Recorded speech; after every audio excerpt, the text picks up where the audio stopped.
This whole record, in a lot of ways, was so spontaneous and everything happened so quickly, and it just fell into place in so many magical ways. It almost feels like there was just some outside force just looking over us and helping us kind of find our way, because sometimes it can feel like a journey.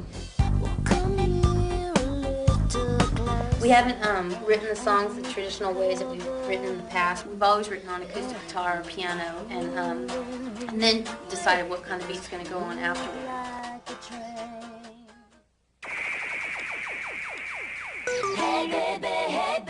Recording in Jamaica was a truly unique experience that we'll never forget. Totally awesome. So fun. In Jamaica we worked with Sly and Robbie producing 2 songs, and then we worked with Steely and Clevie producing 2 songs. It's just one of those places where you just fall in love, you just fall in love with the place. And the one thing that's hard for me to get used to is the fact that it's so relaxed. And working with Sly and Robbie, the pace they work at is so different than what we're normally used to. You say, hey baby, and you say, hey baby, hey baby. I think we've always been in, obviously we've always been in reggae, we've been in ska.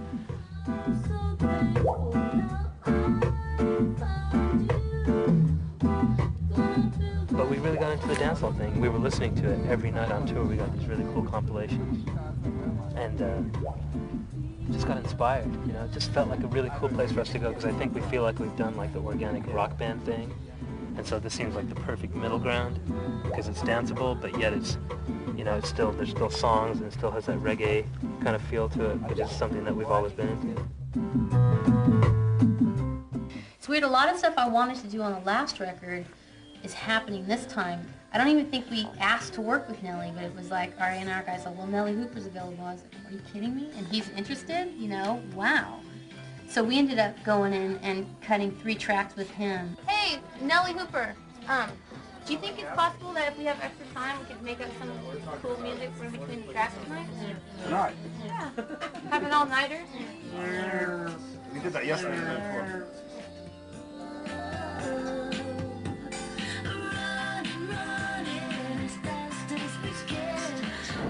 Nelly Hooper was somebody that Glenn had been wanting to work with for quite some time, and I wasn't as familiar with his stuff until I found out how much great stuff he'd done. He produced a bunch of Bjork stuff, and he produced the soundtrack for Romeo and Juliet, which is really wild, out there stuff. We got to do a song called Making Out with William Orbit. It's another song we had written and demoed in LA, and kind of went in the studio with him in LA, and he built on it and worked on it and fixed it up. This is one of my favorite songs that we had written, like just from the demos we had recorded at my house. Like Making Out was really, I thought it was one of the really greatest songs.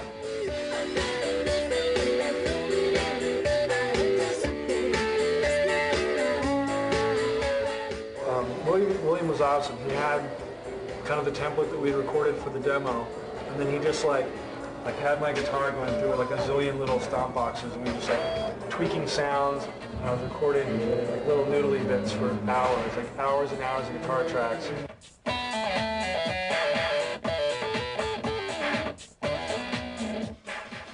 Rico Casey, legend, God. He was totally mellow. He was more laid back, like, yeah, that sounds cool, that's good, and once in a while he'd tell someone to change this or that, but he was definitely a go with the flow kind of dude.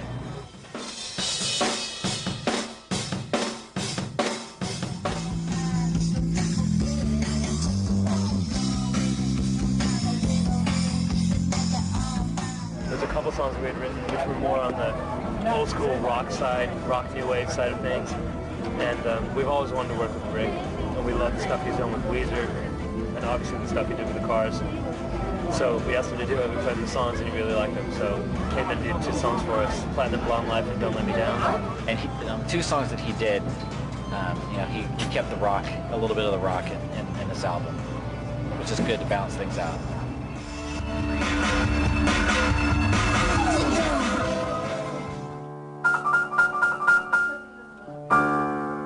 It's good to have like an arsenal of weird things, and you go, something, we need something here and there, and just pull out a weird instrument, put through some filters, maybe some delay reverbs or some special effect plugins, and all of a sudden you have some trippy sounds that people have never heard before. This is an idea that I actually invented this, and this is You can see this is aimed towards the drum set. Kind of creates an echo chamber-like sound, and the microphones get the reverberation from the trash can. It's one of the innovations on this record that people are going to be amazed at. This right here is like the mapping of the human genome, where we're pretty much mapping the musical universe with inventions like this. Wow.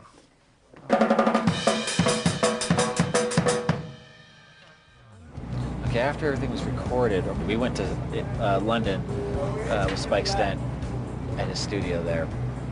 He mixed and did additional production, basically 6 weeks worth of work, pulled the whole album together. The idea was, if any track didn't turn out perfectly, we would go in and we'd open it up and we would fix it with a spike. It was kind of scattered all over the place, and his work is just tremendous.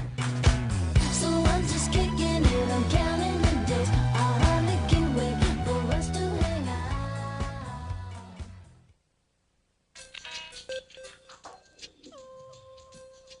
The thing for us is this record feels really natural. Like, I'm really sad kind of that the writing process and recording process is over on this record. You know, at first it starts off as a really super duper selfish process because you're writing these songs for yourself and it's all about this little world that you're in, this little creative world. Once it's all finished, you feel like you have this thing and you just want to share it really badly. So that's where we're at right now. We're like ready to share it with everyone.